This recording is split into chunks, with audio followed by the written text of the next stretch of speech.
நான் கேக்குற சேகர் பாபு யாரு? உன் வேலை கோவில்ல சுண்டல் கொடுக்கிறது, கோவில பராமரிக்கிறது, அதுல வர பணத்தை எப்படி மக்களுக்கு பயன்படுத்துறது உன் வேலை. உள்ளாட்சிக்குள்ள தலையிட வேண்டிய வேலை KN வேலை. அவருதான் உள்ளாட்சிக்கான மந்திரி. நீ எதுக்கு வர? அவர் என்ன பேச்சு பேசுறாரு? நீ யாரு? நீ யார் கேக்குற? பத்திரிகையில கேட்காம யாரு ரோட்ல போனா கேப்பா? இவங்க எங்க போராடுறாங்க? இங்க போராடாம முன்னா சேலம் மாநகரத்துல போராடுவா, இல்ல கேரளா மாநகரத்துல போராடுவா? கோடி கோடியா கொள்ளையடிக்கிற அமைச்சர்களுக்கு மாசம் 1 லட்சத்துக்கு மேல சம்பளம் கொடுக்கலாம். இந்த சமூகத்தை சுத்தம் செய்யக்கூடிய, சாலையை சுத்தம் செய்யக்கூடிய, நகரத்தை சுத்தம் செய்யக்கூடிய ஒரு சுகாதாரமான வாழ்க்கையை உறுதிப்படுத்துவதற்காக எத்தனை மணிக்கு எந்திருப்போம் தெரியுமா? ஒரே ஒரு நாள் சேகர் பாபு அவன மாதிரி வேலை செய்ய சொல்லுங்க பார்க்கலாம். அவர் பேசுறாரு. உங்க ஒப்பாத்த சம்பாதிச்சா கேட்டோம். உதயநிதி கேட்டார் இல்ல? ஒன்றிய அரசாங்கம் தமிழ்நாட்டுக்கு கொடுக்க வேண்டிய பணத்தை யார் கொடுக்கணும் கேட்கும் போது நிர்மலா சீதாராமன் பார்த்து நாங்க ஒண்ணும் உங்க ஒப்பாத்த சம்பாதிச்சது கேட்கல, எங்களுக்கான ரைட்டை கொடுத்து கேட்டீங்க. அதே ரைட்டுக்கு இருக்குல்ல, உழைக்கிறானா இல்லையா? உங்களை மாதிரி ஊரடிச்சு உடைய போடல, உங்களை மாதிரி கொள்ளையடிக்கல, உங்களை மாதிரி திருடல. ரோட்ல எத்தனையோ நாய் போகுது, எல்லாத்தையும் பாக்குறோம். எல்லாத்தையும் பாக்குறது கிடையாது. நீ மாநகராட்சி ஆணையரா இருக்கிறதால உங்ககிட்ட வரும், டிமாண்ட சொல்றோம். டிமாண்ட்ல நியாயத்தை கேளு, நியாயத்தை அமுல்படுத்து. ஏன்டா உங்களுக்கு படிக்கவும் தெரியாது, பேசவும் தெரியாதா? நீங்க தானே சொன்னீங்க கூலி கேட்டான் அத்தான், குண்டடி பட்டு சத்தான்னு. உங்க நொன்ன சொன்னா அது தொழிலாளி, நாங்க சொன்னா முதலாளியா? துல்லாத மனமும் துள்ளும். இங்க வந்தினா ஐஸ் ஹவுஸ் வரும், அங்க ஒரு மணிகுண்டு வரும், பாத்துக்கோ, டைம் பாத்துக்கோ. ஆனா இது போக வேண்டிய இடம் இல்ல. அப்படியே வந்தினா இங்க கண்ணகி சிலை இருக்கும், அது பீச்சில் இருக்கும், அது பாத்துக்கோ, நீ போக வேண்டிய இடம் இல்ல. இப்படியா என்னன்னா சென்னையை சுத்தி ஒரு மேப் போட்டு காமிப்பான். இப்ப அருண்குமார் என்னன்னு சொன்னா சென்னையில இருக்கிறவங்களுக்கு ரூட் தெரியாதுன்னு போர்டே இல்லாத நாய் பிடிக்கிற வண்டி வச்சு, காக்கி சட்டியே போட முடியாத குண்டாச வச்சு உரிமைக்காக போராடக்கூடிய மக்களை தெரு தெருவா இழுத்துட்டு போறாருன்னா நான் கேட்கிறேன், நீ போலீஸ் கமிஷனரா இல்ல வேற யாருனாவா? இந்த மாதிரி மக்கள் பாதிக்கப்படக்கூடிய அடிப்படை பிரச்சனைகள்ல அரைவேக்காடு சேகர் பாபு மாதிரி ஆளலாம் தயவு செய்து அனுப்பாதீங்க. கொஞ்சம் மனிதாபிமானம் இருக்கிற, அரசியல் நாகரிகம் இருக்கிற நல்ல அமைச்சர் அனுப்பி, சம்பந்தப்பட்ட துறை அமைச்சர் அனுப்பி அவர்களோடு நியாயமாக சமமாக அமர வைத்து மரியாதையாக பேச்சுவார்த்தை நடத்தி நீங்க சொன்ன சுயமரியாதையோடு இதை அணுக வேண்டும் என்று கேட்டுக்கொண்டு இன்னைக்கு இந்த போராட்டத்தை நடத்த வேண்டிய கட்டாயம் ஏன் வந்தது? செல்வா சொல்லுங்க கூட சொன்னாரு, திராவிட முன்னேற்ற கழகத்தை சார்ந்த IT தோழர்கள் சமூக ஊடகங்களில் மாங்காய் புளிச்சுதான் வாய் புளிச்சுதான் எதையோ பேசிக்கிட்டு இருக்கிறாங்க. கழக உடன்பிறப்புகளே, உங்களுக்கு ஒரே ஒரு கேள்விதான். உங்களுடைய முன்னாள் முதலமைச்சராக இருந்த மரியாதைக்குரிய பேரறிஞர் அண்ணா இருந்தார்ல, அவருடைய தம்பி மரியாதைக்குரிய டாக்டர் கலைஞர் இருந்தாங்கல்ல, அவங்க 2 பேரும் என்ன சொன்னாங்கன்னு முதல்ல போய் படிங்க, அப்புறமா வந்து பேசுங்க.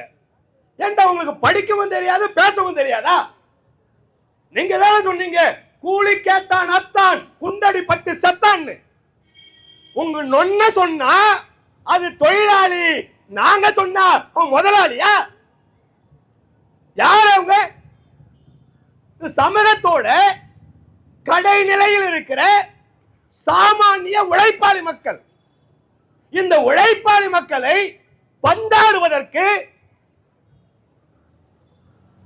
சுரண்டுவதற்கு, அவர்களுடைய பணத்தை உங்களுடைய பினாவிகளை வைத்து அவுட் சோர்சிங் என்ற பெயரில் திருடுவதற்கு நீங்கள் அரசாங்கம் நடத்துறீங்களா இல்ல திருட்டு கூட்டம் நடத்துறீங்களா? அவர்லாந்து யாரு? கிரீன்லாந்து யாரு? நீங்க உடக்கூடிய எல்லா அவுட் சோர்சிங் யாரு? அதிமுக காரனா? பிஜேபி காரனா? வேற யாரு? அத்தனை பேரும் உங்காளு தானே, உங்க பினாமி தானே, உங்க மாப்பிள்ளை, உங்க மச்சான், உங்க மருமகன் தானே. எவ்வளவு பெரிய அயோக்கியத்தனம்! 13 நாளா போராடுறான். என்ன கேட்டான் உன்ன? கோடி கோடியா கொள்ளையடிக்கிற அமைச்சர்களுக்கு மாசம் 1 லட்சத்துக்கு மேல சம்பளம் கொடுக்கலாம். இந்த சமூகத்தை சுத்தம் செய்யக்கூடிய, சாலையை சுத்தம் செய்யக்கூடிய, நகரத்தை சுத்தம் செய்யக்கூடிய ஒரு சுகாதாரமான வாழ்க்கையை உறுதிப்படுத்துவதற்காக எத்தனை மணிக்கு எழுந்திருப்பான் தெரியுமா? ஒரே ஒரு நாள் சேகர் பாபு அவன மாதிரி வேலை செய்ய சொல்லுங்க பார்க்கலாம். அவர் பேசுறாரு, ஒரே ஒரு நாள் வேலை செய்ய பார்க்கலாம். காலையில 4 மணிக்கு எழுந்திருக்கணும். பள்ளிக்கூடம் போற குழந்தைங்க, எல்கேஜி யூகேஜி போற குழந்தைங்க, அந்த குழந்தைகளுக்கு சோறாக்கி வச்சுட்டு சாப்பிடாம அங்கிருந்து பட்டினியோட காலையில 5:30 மணிக்கு 6 மணிக்கு கையெழுத்து போடணும். எத்தனை மணிக்கு வேலை முடியும்? 4 மணிக்கு 5 மணிக்கு முடியும். அதுல அமைச்சர் வந்துட்டாரு, ஆளுநர் வந்துட்டாரு, புழப்பக்கட்டை வந்துச்சு, செருப்பு வந்துச்சுன்னு அவர் ரோட்ல காண நடக்க நிக்கணும். அவனுக்கு எவ்வளவு சம்பளம்? நீங்க ஒண்ணு உங்க ஒப்ப முடிவு கொடுக்க வேணாம். குறைந்தபட்ச கூலின்னு ஒண்ணு இருக்குல்ல, சென்னை மாவட்டத்தில் கலெக்டரால் பிக்ஸ் பண்ணப்பட்ட குறைந்தபட்ச ஊதியத்தை குடுதாங்கன்னு கேட்டோம். உங்க ஒப்பாத்த சம்பாதிச்சா கேட்டோம். உதயநிதி கேட்டார் இல்ல. ஒன்றிய அரசாங்கம் தமிழ்நாட்டுக்கு கொடுக்க வேண்டிய பணத்தை யார் கொடுக்கணும் கேட்கும் போது நிர்மலா சீதாராமன் பார்த்து நாங்க ஒண்ணும் உங்க ஒப்பாத்த சம்பாதிச்சது கேட்கல, எங்களுக்கான ரைட்டை கொடுத்து கேட்டீங்கல்ல, அதே ரைட்டுக்கு இருக்குல்ல. உழைக்கிறானா இல்லையா? உங்களை மாதிரி ஊரடிச்சு உடைய போடல, உங்களை மாதிரி கொள்ளையடிக்கல, உங்களை மாதிரி திரளல. இவர்களை இவ்வளவு தூரம் கொடுமைப்படுத்துவதற்கு எது காரணம்? அவன் சாமானியவன், அவன் வாயில்லாதவன், அவன் இந்த சமூகத்தில் புழு பூச்சிகளை போல் வாழக்கூடிய ஜீவன். அதனால இவன் என்ன வேணாலும் மதிக்கலாம். மரியாதைக்குரிய சென்னை மாநகர ஆணையர் அருண்குமார் கேட்கிற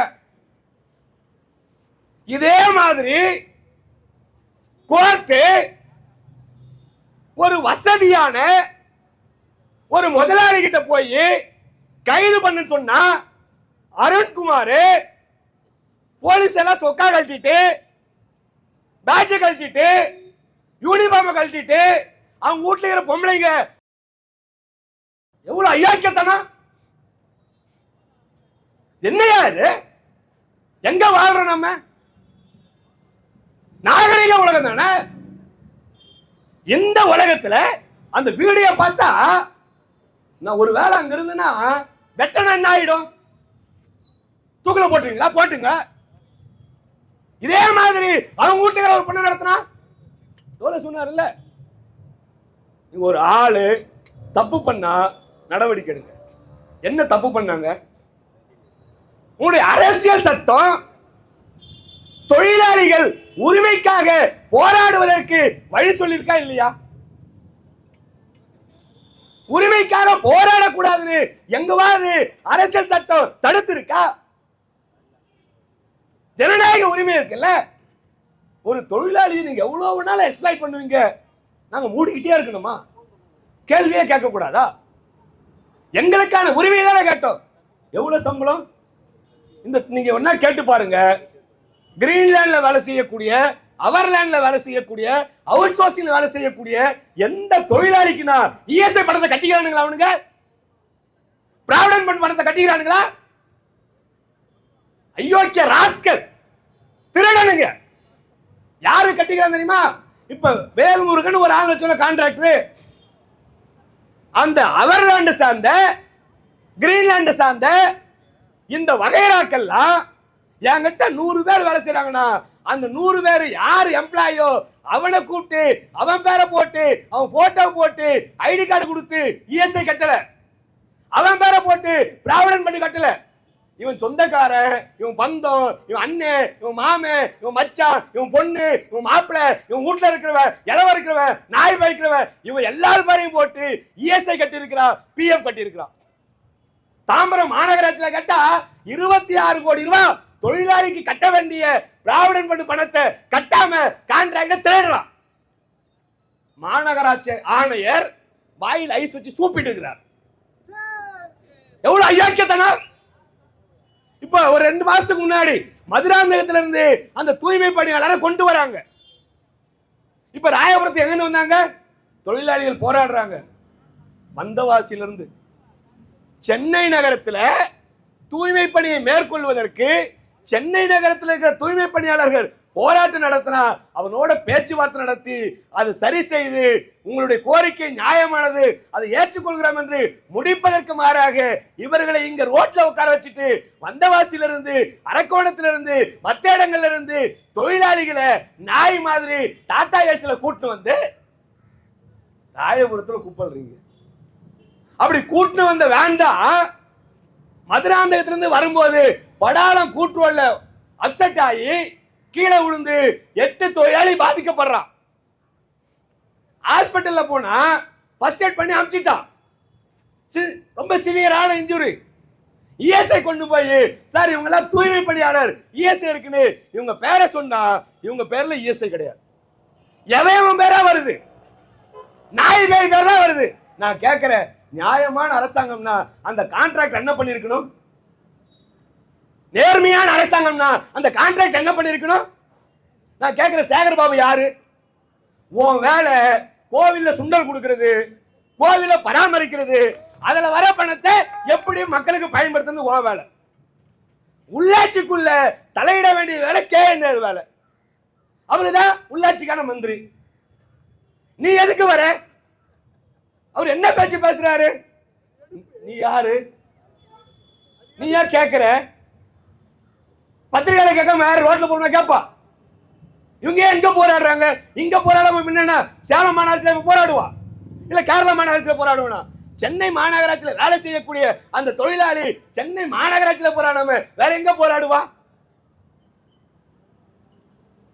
ஏதோ இவங்கதான் எல்லாம் குத்தகை எடுத்த மாதிரி யாரும் எதுவும் பண்ணக்கூடாது. ஆனா எல்லார்களையும் இவங்க சுரண்டிக்கிட்டே இருக்கலாம், அது கேள்வியே கேட்க கூடாது. எவ்வளவு பெரிய நியாயம்? அந்த இஎஸ்ஐ ஹாஸ்பிட்டலுக்கு போனா இல்ல, அதுக்கப்புறம் போய் கேட்டா அந்த மாநகராட்சி ஆணையர் என்ன சொல்றா, எங்களுக்கே தெரியாம நடந்துச்சு சார். நான் கேட்டேன், உங்களுக்கே தெரியாம நடந்துச்சுன்னா நீ எதுக்கு அங்க ஆணையரா இருக்கிற? ராஜினாமா பண்ணிட்டு போய் அவங்க வீட்டுல நாய் மேய்க்க வேண்டியதானே? நீதானே மாநகராட்சி ஆணையர். இப்ப சென்னையில ஒரு மேயர் இருக்கிறாங்கல்ல, சென்னையில அவர்லேண்ட்ல கிரீன்லேண்ட்ல வேலை செய்யக்கூடிய ஆயிரக்கணக்கான அவுட் சோர்சிங் வேலை செய்யக்கூடிய அந்த தூய்மை பணியாளருக்கு இஎஸ்ஐ கட்டினீங்களா? பிஎஃப் கட்டினீங்களா? இந்த கான்ட்ராக்டர் கட்டினானா? கான்ட்ராக்டர் கட்ட மாட்டான். ஏன்னா அவர் முதலமைச்சருக்கு வேண்டப்பட்டவர், அமைச்சர்களுக்கு வேண்டப்பட்டவர், மேயருக்கு வேண்டப்பட்டவர். இவர்களுக்கு எவ்வளவு கட்டாலும் மூட்டை கட்டி கொடுப்பாரு. அதனால அவர் இஎஸ்ஐ கட்ட வேணாம், பிஎஃப் கட்ட வேணாம். தொழிலாளி செத்து போனா அவனுக்கு என்ன? கார்பரேஷன்ல நாய் செத்து போச்சுன்னா அப்படி இழுத்து விட்டு போயிட்டே இருப்பாங்க. அந்த மாதிரி தொழிலாளியை பார்த்தாங்கன்னா இது அரசாங்கமா இல்ல வேற எதுனாவா? எனவே தமிழ்நாடு அரசாங்கம் உடைய இத்தகைய அராஜக போக்கை, தொழிலாளர் விரோத போக்கை, மக்கள் விரோத போக்கை உடனடியாக கைவிடணும். அவங்க என்ன கேட்டா, என்எல்எம்ல 24,000 ரூபாய் சம்பளம் வாங்குறான். 24,000 ரூபாய் சம்பளம் வாங்குறவன அவர்ல என்ன சொல்றாருன்னா, இது ஸ்கீம் முடிஞ்சிச்சுன்னா நீ ஒண்ணும் இல்லாம ஆயிருவ. எனவே நீ என்கிட்ட வந்தீங்கன்னா உனக்கு 16,000 ரூபாய் கொடுப்ப. யாரு வீட்டு காசு கொடுக்குற நீ? அவரு வீட்டு காசா? அவன் என்எல்எம் கொடுத்ததை விட 1.5 மடங்கு கூடுதலா கான்ட்ராக்ட் போட்டு அவரு வாங்கிப்பாரா? ஆனா தொழிலாளிக்கு 16,000 ரூபாய் கொடுப்பாரா? இஎஸ்ஐ கட்ட மாட்டாரு, பிஎஃப் கட்ட மாட்டாரு, அவனுக்கு எதுவும் கொடுக்க மாட்டாரு, அவனுக்கு தேவையான பேசிக் அம்யூனிட்டி கொடுக்க மாட்டாரு, எதுவும் கொடுக்க மாட்டாரு. இந்த கான்ட்ராக்டரை அமைச்சர் வேடிக்கை பார்ப்பார், முதலமைச்சர் வேடிக்கை பார்ப்பார். இந்த மாநகராட்சி ஆணையர் ஒருத்தர் இருக்கிறாரு, அவர் பேசினார்னு வச்சுங்களா அப்படியே வாழைப்பழத்துல ஊசி போகும். அவ்வளோ ரொம்ப நல்லவர். யாருக்கு தெரியுமா? சென்னை மாநகராட்சியில் இருக்கிற பெரிய பெரிய ஷாப்பிங் மால் இருந்தா, பெரிய பெரிய பிசினஸ் மேன் இருந்தா அவருக்கு தேவையான எல்லாத்தையும் செஞ்சுட்டு அவருக்கு தேவையான வாங்கிப்பாரு. தலைகாஞ்ச மக்கள் இருந்தா அவங்கள விரட்டி அடிப்பாரு. ஒரு முறை நாங்க பார்க்க போறோம், அவர் எங்ககிட்ட பேசுறாரு. நீங்க யாரு? நாங்க சிபிஎம் மாவட்ட செயலர். அதெல்லாம் யாரும் எங்க பேசக்கூடாது, வேற எங்க பேசுவா? நீ என்ன பெரிய இவரா? நீ மாநகராட்சியோட ஆணையர், அதனால வர நீ மாநகராட்சி ஆணையர்னா உன்னை ஏன் நான் பார்க்க போறேன்? ரோட்ல எத்தனையோ நாய் போகுது, எல்லாத்தையும் பார்க்கிறோம், எல்லாத்தையும் பார்க்கறது கிடையாது. நீ மாநகராட்சி ஆணையரா இருக்கிறதால உங்ககிட்ட வரோம், டிமாண்ட சொல்றோம். டிமாண்ட் நியாயத்தை கேளு, நியாயத்தை அமுல்படுத்து. தரமணியில கானகத்துல வெண்டிங் ஜோனு, அந்த கடைய அங்க இருக்கிற கவுன்சிலர் ஒருத்தர் பாபுனு, அங்க இருக்கிற ஏஐ, இவங்க 2 பேரும் கட்டிங் கேக்குறாங்க. கட்டிங் கொடுக்கலன்னு ஒண்ணு அந்த ஏஐ அங்க இருக்கிற கடையை எடுக்கிறான். அது வெண்டிங் ஜோனு. கார்பரேஷன் கார்டு கொடுத்திருக்கிறா. கார்பரேஷனோட வெண்டிங் ஜோன் அலாட்மெண்ட் இருக்கிற கடைகளை முன்னறிவிப்பு இல்லாம முள்ளாசுல போட்டு எடுக்கிறதுக்கு யார் அதிகாரம் கொடுத்து கேட்டா? அதெல்லாம் என்கிட்ட கேட்காது. இப்போ ஜோன்ல இருக்குது. நீ ஏன் இப்ப மாநகராட்சி ஆணையரா இருக்கிற? மாநகராட்சி ஆணையராக ஓட்டையான கேட்க போறோம். அப்ப இந்த மாநகராட்சி நிர்வாகம் என்பது தொழிலாளர் விரோத போக்கை கடைபிடிப்பதை ஏற்றுக்கொள்ள முடியாது. தமிழ்நாடு அரசாங்கம் உடனடியாக இதுல தலையிட்டு தோழர் சொன்ன மாதிரி 480 நாள் பணி செய்திருக்கிற அத்தனை தொழிலாளிகளையும் பணி நிரந்தரம் செய்யணும். சென்னையில் இருக்கிற 15 மண்டலம் மட்டுமல்ல, தமிழ்நாடு முழுவதும் இருக்கிற எல்லா மாநகராட்சிகள்ல, நகராட்சிகள்ல, ஊராட்சிகள்ல அவுட் சோர்சிங் என்ற பெயர்ல, கான்ட்ராக்ட் என்ற பெயர்ல, நீங்க திரிசூலன்னு ஒரு ஊராட்சி இருக்கு, மூவரசம் பெட்டன்னு ஒரு ஊராட்சி இருக்கு. அது எவ்வளவு பெரிய அயோக்கியத்தனம் தெரியுமா? இந்த 100 நாள் வேலை இருக்கிற ஊராட்சிக்கு 100 நாள் வேலை திட்டம் இருக்கு. 100 நாள் வேலை திட்டத்துல காசு வாங்கிட்டு அந்த காசை ஓடு பெருக்கக்கூடிய தூய்மை பணியாளர்கள் கொடுத்துட்டு இவங்களுக்கான கான்ட்ராக்ட் காசை மொத்தமா பஞ்சாயத்து தலைவர் விவரம் பாக்கெட் வச்சுட்டு போயிட்டே இருக்கான். எவ்வளவு அயோக்கியத்தனம்! இது எங்க அடுக்கும்? நீங்களே யாரு மக்களுக்காக ஆட்சி நடத்துறீங்களா இல்ல வேற எதுக்கு ஆட்சி நடத்துறீங்களா? மழை தண்ணி காவாவே கட்டல. அங்க இருக்கிற உழைப்பாளி மக்கள் சொந்த காசை போட்டு அவனே வீட்டுக்கு ஒரு ஆள் வந்து காவாயை வெட்டி கிட்டத்தட்ட 11 லட்சம் ரூபாய் செலவு பண்ணி மழைநீர் கால்வாய் கட்டி முடிச்சா, பஞ்சாயத்து தலைவர் அடுத்த நாள் போர்டு வச்சுட்டு திரிசூலம் பஞ்சாயத்து சார்பாக மக்களுக்காக மழைநீர் கால்வாய் 10,83,000 கட்டப்பட்டது. யார் வீட்டு காசுறாது? இந்த சினிமா படத்துல வர மாதிரி இருக்கு. தோழர் சொன்னார்ல ஒரு படத்துல, அந்த விஜய் படம், அந்த படம் பேர் என்னது? துள்ளு என்னது? அந்த படத்துல ஒருத்தன் வழி கேட்பான், உட்காந்துப்பான், துல்லாத மனமும் துள்ளும். இங்க வந்தினா ஐஸ் ஹவுஸ் வரும், அங்க ஒரு மணிகுண்டு வரும், பாத்துக்கோ, டைம் பாத்துக்கோ. ஆனா இது போக வேண்டிய இடம் இல்லை. அப்படியே வந்தினா இங்க கண்ணகி சிலை இருக்கும், அது பீச்சில் இருக்கும், அது பார்த்து நீ போக வேண்டிய இடம் இல்லை. இப்படியா என்னன்னா சென்னையை சுத்தி ஒரு மேப் போட்டு காமிப்பான். இப்ப அருண்குமார் என்னன்னு சொன்னா, சென்னையில இருக்கிறவங்களுக்கு ரூட் தெரியாதுன்னு போர்டே இல்லாத நாய் பிடிக்கிற வண்டி வச்சு காக்கி சட்டையே போட முடியாத குண்டாச வச்சு உரிமைக்காக போராடக்கூடிய மக்களை தெரு தெருவா இழுத்துட்டு போறாருன்னா நான் கேட்கிறேன், நீ போலீஸ் கமிஷனரா இல்ல வேற யாருனாவா? எனவே தமிழ்நாடு அரசாங்கம் இதை அனுமதிக்க கூடாது.